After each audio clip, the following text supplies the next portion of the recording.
నమస్తే అన్న, మీ పేరు? రాజు అండి. రాజు గారు ఏం చేస్తుంటారు సార్ మీరు? నేను డ్రైవర్ని. డ్రైవర్ సార్, మీది ఏ ఊరు సార్? ఏ నియోజకవర్గం? రాజు సార్, రాష్ట్రంలో అయితే గత 5 సంవత్సరాలుగా జగన్మోహన్ రెడ్డి గారు పరిపాలన చూశారు. సో ఇప్పుడైతే ఎలక్షన్స్ రాబోతున్నాయి దగ్గరలో. ఈసారి ఏ ప్రభుత్వం అధికారంలోకి వస్తే రాష్ట్ర అభివృద్ధి బాగుంటుంది అనుకుంటారు? సో టీడీపీ కూటమా లేదంటే వైసీపీనా? టీడీపీ కూటమి. సో ఎందుకని సార్, ఎలా ఉంది 5 సంవత్సరాల నుంచి అసలు పరిపాలన? లేదండి, అసలు చాలా మందికి చాలా ప్రాబ్లమ్స్. అసలు ఏ ఏ విషయంలో కూడా బెటర్గా లేదు. ఏ పథకాలు ఇచ్చేస్తుంటే అవ్వదు కదండి. పిల్లలకు ఉద్యోగాలని అవన్నీ ఇవన్నీ కంపెనీలు రావాలి, కంపెనీలు కూడా ఏం రాలేదు. సో పథకాలు ఇస్తున్నారు కదా సార్, ఇంతకంటే బాగా ఎవరు చేస్తారని అంటున్నారు. మీకు అభివృద్ధి సంక్షేమం రెండు ఉండాలి. సో ఈ ప్రభుత్వంలో అవి ఉన్నాయా? లేదండి, అభివృద్ధి లేదండి. సంక్షేమం అయితే ఉంది, అభివృద్ధి అయితే లేదు. జీరో అభివృద్ధి విషయంలో వస్తే అదేండి. సో ఎందుకని ఇక్కడ పరిస్థితి ఎలా ఉంది సార్? ఇక్కడైతే పల్లా శ్రీనివాసరావు గారు అలానే అమర్నాథ్ గారు పోటీ చేస్తున్నారు. ఇద్దరులో ఎవరైతే బెటర్ అనుకుంటున్నారు? పల్లా శ్రీని గారు బెస్ట్. అమర్నాథ్ గారు. అమర్నాథ్కి ఏం తెలియదండి. ఏదో తెలిసినట్టు ఏదో మాట్లాడతారు కానీ ఏం తెలియదు. పల్లా శ్రీని గారు ఆల్రెడీ ఎక్స్పీరియన్స్, అభివృద్ధి కూడా ఉంటుంది. నాకు ఇంతకుముందు ఆ పల్లా శ్రీని గారు చేశారు, అప్పుడు బాగానే ఉంది. ఇప్పుడు నాగిరెడ్డి గారు చేశారు, ఏం లేదండి, జీరో, ఏం లేదు. ఇప్పుడు గతంలో ఐటీ మినిస్టర్గా పనిచేశారు అమర్నాథ్ గారు. ఇప్పటివరకు ఆయన ఒక 13 లక్షల కోట్ల రూపాయలు పెట్టుబడులు వచ్చినాయి రాష్ట్రానికి అన్నారు. కొత్తగా కంపెనీలు కానీ అవి ఏమైనా తగిలినాయి మీకు? ఏం తగలేదండి, ఏ కంపెనీలు తగలేదు అసలు. ఇప్పుడు మా పిల్లలు ఇంట్లో బీటెక్లు చదివేసి రెడీగా ఉన్నారు, కానీ ఉద్యోగాలు లేక ఇంట్లో కూర్చున్నారు. లేవండి, అసలు ఉద్యోగాలు లేవు, జీరో డెవలప్మెంట్ అసలు. అవి ఏదో సంక్షేమం ఇచ్చేస్తున్నాం, డబ్బులు ఇచ్చేస్తున్నాం, సోమరిపోతులు చేసేదో తప్ప ఇంకేం లేదండి. ఓకే, ఇప్పుడు కొంతమంది ఏమన్నారంటే ₹1 సంక్షేమం పేరు చెప్పించి ₹10 లాగేస్తున్నాడు అని అంటున్నారు. మీరు ఏమంటారు దాన్ని? అది వాస్తవం అండి, 100% వాస్తవం. అది ఇప్పుడు అనుకోరు కానీ ఇప్పుడు 15,000 ఇస్తున్నారు, ఇంకో విధంగా లాగేస్తున్నారు. ఇంట్లో పప్పుల రేట్లు, సబ్బుల రేట్లు, ఏంటి కరెంట్ రేట్లు మొత్తం అన్నీ పెంచారు. ఇంకేముందండి, అది ఇచ్చిన సుఖమే ఉంది. ఇప్పుడు మద్యం పైన అసలు అభిప్రాయం ఏంటి సార్? మద్య నిషేధం చేస్తున్నారు కదా, దాని మీద ఏంటి? చేస్తామన్నారు కానీ చేయలేకపోయారు కదా. చేస్తే బాగానే ఉన్నాం కొద్దిగా. ఈ మద్యం ఎలా ఉంది? వేసింది అది కూడా, మద్యం కూడా డూప్లికేట్, రాను స్లో పాయిజన్లో మనుషులు తీసుకెళ్ళిపోతుంది, కానీ దానివల్ల ఉపయోగం ఏం లేదు. తాగేసి జనాలు చచ్చిపోవడం తప్ప ఇంకా. అది కూడా ఒరిజినల్గా మంచి కల్తీ మందేం కాదు, పూర్తిగా పాయిజన్ అది. సో పార్లమెంట్ పరిధిలో అయితే ఎవరు గెలుస్తారు అనుకున్నా? భరత్ గారు ఉన్నారు, బొత్స ఝాన్సీ గారు, ఇద్దరు ఎవరు బెటర్? భారత్ గారేనండి, పార్లమెంట్ ఎవరు కూడా భరత్ 100%. తెలుసా మీకు? తెలుసా భరత్ గారి గురించి? తెలుసండి, ఎంవిఎస్ మూర్తి గారు మనోడు, తెలుసండి. అంటే ఇంతకుముందు పోటీ చేసి ఓడిపోయారు, ఇప్పుడు చేస్తున్నారు, గెలుస్తారని అనుకుంటున్నాం మేము. థ్యాంక్ యూ భయ్య. నమస్తే సార్, మీ పేరండి? నా పేరు రాంబాబు అండి. రాంబాబు గారు ఏం చేస్తుంటారు సార్ మీరు? నేను కాంట్రాక్ట్లు అవి చేస్తుంటానండి. మామూలుగా ఇప్పుడు రిటైర్మెంట్ అయిపోయి కూర్చున్నాను. సార్, ఏ నియోజకవర్గం సార్ మీది? ఎక్కడ ఉంటారండి? మాది గాజువాక నియోజకవర్గం అండి. మేము ఉండడం కంట్రోట్లోని కైలాస్ నగర్లో ఉన్నాం సార్. యాక్చువల్గా గతంలో ఈ 5 సంవత్సరాల నుంచి కూడా జగన్మోహన్ రెడ్డి గారు ప్రభుత్వం చూశారు. మరికొద్ది రోజుల్లో అయితే ఎన్నికలు జరగబోతున్నాయి. ఈసారి రాష్ట్రంలో ఏ ప్రభుత్వం అధికారంలోకి వస్తే రాష్ట్ర అభివృద్ధి బాగుంటుందని మీరు భావిస్తున్నారు సార్? తెలుగుదేశం కూటమి అంటారా, ఈ వైసీపీ అంటారా? ఒకటి చెప్పాలంటే, నిజం చెప్పాలంటే, వైఎస్ఆర్ డబ్బులు ఇవ్వడమే తెలిసింది కానీ పనిచేయని తెలిసింది కదండి. డబ్బులు మటుకు ఇచ్చారు కానీ పనిచేయని తెలిసింది కాదు.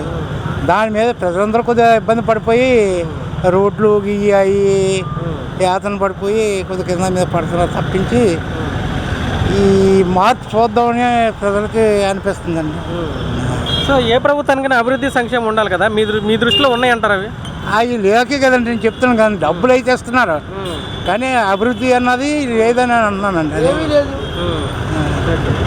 అంటే మీరైతే ఏమంటారు సార్? అసలు మామూలుగా ఇప్పుడు పథకాల పేరు చెప్పి ఇవ్వడం తప్పంటారా? పథకాల పేరు చెప్పి ఇవ్వడం తప్పలేదు. అలా బతికోళ్ళు చాలామంది ఉన్నారు. అలాగని కదా, అది చూడాలి ఇది చూడాలి అని నేను అంటున్నాను. సార్, మీ ప్రాంతం ఈ వైజాగ్ ఏరియా అభివృద్ధి ఏమైనా ఉంది 5 సంవత్సరాలు? ఎందుకంటే ఇక్కడ క్యాపిటల్ పెడతామని చెప్పేసి ఇక్కడికి వచ్చారు వాళ్ళు. ఏమన్నా అభివృద్ధి అన్నది ఏం లేదండి, లేదు. సో టోటల్గా అయితే ప్రభుత్వం మారితే బాగుంటుంది అంటారు? ప్రభుత్వం మారితే బాగుంటుందని ప్రజలంతా చూస్తున్నారండి. నమస్తే సార్, మీ పేరండి? బుచ్చిబాబు అండి. బుచ్చిబాబు గారు ఏం చేస్తుంటారు sir? Government retired employee. Sir, మీరు ఎక్కడుంటారు సార్? ఈ నియోజకవర్గం? శ్రామిక నగర్ ఈ నియోజకవర్గం. సార్ రాష్ట్రంలో అయితే గత 5 సంవత్సరాల నుంచి వైసీపీ ప్రభుత్వాన్ని చూశారు. మరికొద్ది రోజులు అయితే ఎన్నికలు జరగబోతున్నాయి. ఈసారి ఏ ప్రభుత్వం ఏర్పడితే రాష్ట్ర అభివృద్ధి బాగుంటుంది అనుకుంటున్నారు? ఒక ఎంప్లాయీగా పనిచేశారు కాబట్టి మీరు ఎవరు అనుకుంటున్నారు? ఇటు టీడీపీ కూటమి అంటారా లేదా వైసీపీ అని? అంటే టీడీపీ కూటమి అనుకుంటున్నాను. ఎలా ఉంది సార్ ఈ ప్రభుత్వం ఈ 5 సంవత్సరాలు ఎలా ఉంది అసలు? ఈ ప్రభుత్వం కూడా మంచి ప్రభుత్వం, బాగానే చేశారు. సో ఎందుకని టీడీపీ చంద్రబాబు నాయుడు గారిని కావాలనుకుంటున్నారు? ఎందుకు కావాలనుకుంటున్నాం అంటే అనుభవం ఉంది కదా, ఇంకొక బాగుంటుందేమో అనుకుంటున్నాం. ఇప్పుడు ప్రభుత్వాలకి సంక్షేమం అభివృద్ధి రెండు కావాలి. ఈ ప్రభుత్వంలో రెండు ఉన్నాయా? ఉన్నాయి. సో మీ విశాఖపట్నం ఏరియాలో అభివృద్ధి ఏం జరిగింది సార్ ఇక్కడ? అభివృద్ధి అంటే అంత అనుకున్నంత దొరకలేదు, అది ఒకటే లోపం, అయితే బాగానే. అంటే ఇప్పుడు సంక్షేమ పథకాలు ఇస్తే సరిపోతుంది అంటారు మీ దృష్టిలో? సంక్షేమ పథకాలు కాకుండా అభివృద్ధి కూడా కావాలి కదమ్మా. ఓకే. సో యాక్చువల్గా 13 లక్షల కోట్ల పెట్టుబడులు తెచ్చాము, ఇక్కడ ఎంప్లాయ్మెంట్ కల్పిస్తున్నాము, పరిశ్రమలు వస్తున్నాయని చెప్తున్నారు. నిజంగా ఈ ఏరియాలో ఏమన్నా పరిశ్రమలు అలాంటివి వచ్చినాయండి? అంత రాలేదు, మరి రాలేదు. సో ప్రకృతి వనరుల్ని నాశనం చేయడం మీద మీ అభిప్రాయం ఏంటి? ఇప్పుడు ఋషికొండ కావచ్చు, ఎర్రమట్టి దెబ్బ కావచ్చు, వీటిని పాడు చేశారని అందరూ అంటున్నారు. మీరేమంటారు దాని గురించి? ప్రకృతి కొంత మేరకు దెబ్బతిన్నా. సో మీ ప్రాంతంలో అయితే ఎవరు వస్తారని మీరు భావిస్తున్నారు సార్? ఇక్కడ పల్లా శ్రీని గారు, అమర్నాథ్ గారు ఉన్నారు, ఇద్దరు ఎవరు బెటర్ సార్? అదైతే పల్లా సీనే, ఆయన మా పర్సనల్గా తెలుసు. ఆయన అది బాగా పనిచేస్తారు. ఆయనకి ఇంత ముందు కూడా ఎమ్మెల్యేగా చేసినట్టున్నాడు. పని చేస్తారు, నో డౌట్ పని చేస్తారు.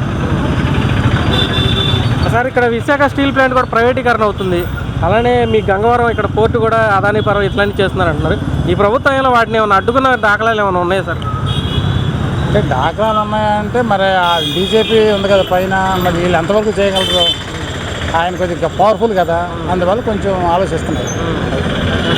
సో పార్లమెంటు పరిధిలో అయితే మరి వీటిని అడ్డుకోవడం, లేకపోతే అక్కడ నుంచి నిధులు పట్టుకొచ్చి ఈ ప్రాంతాన్ని అభివృద్ధి చేయాలంటే పార్లమెంట్లో బలమైన ఎంపీ ఉండాలి ఈ ప్రాంతానికి. మరి అక్కడ భరత్ గారు ఉన్నారు ఈ కూటమి తరపున, అటు పక్కనే బొత్స ఝాన్సీ గారు ఉన్నారు. సో ఇద్దరు ఎవరు బెటర్ క్యాండిడేట్ అనుకుంటున్నారు? భారత్ 100%. సో ఏంటి సార్ అసలు ఆయన పరిస్థితి ఏంటి, అసలు అతని గురించి ఏంటి? ఆయన యూనివర్సిటీ నడుపుతాడండి. ఎక్కడ మన దాన్ని ఏమంటారు, గీతం యూనివర్సిటీ. Payment stop.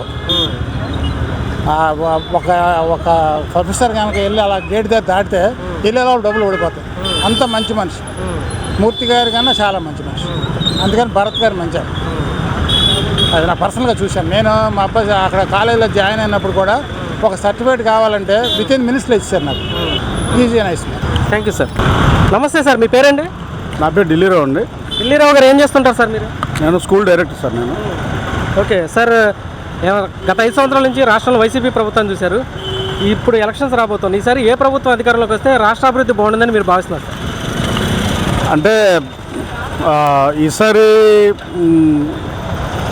వైసీపీని చూసాం, కానీ కొన్ని పథకాలు బాగా పెట్టినా సరే కొన్ని రోడ్లని తర్వాత పరిశ్రమలు ఏవి రాలేదు. కాబట్టి చంద్రబాబు నాయుడు అయితే మంచి విజన్ ఉన్న వ్యక్తి. ఈసారి అతనికి ఇస్తే బాగుంటుందేమో. ఎందుకంటే కేంద్రంలో కూడా మోడీ ప్రభుత్వం ఉంది కాబట్టి ఆ ప్రభుత్వంతో జతకట్టడం వల్ల తన తాలూకు ఏమైనా ఆశీస్సులుండి రాష్ట్రానికి కొన్ని నిధులు వచ్చే అవకాశం ఉందని నా యొక్క అభిప్రాయం.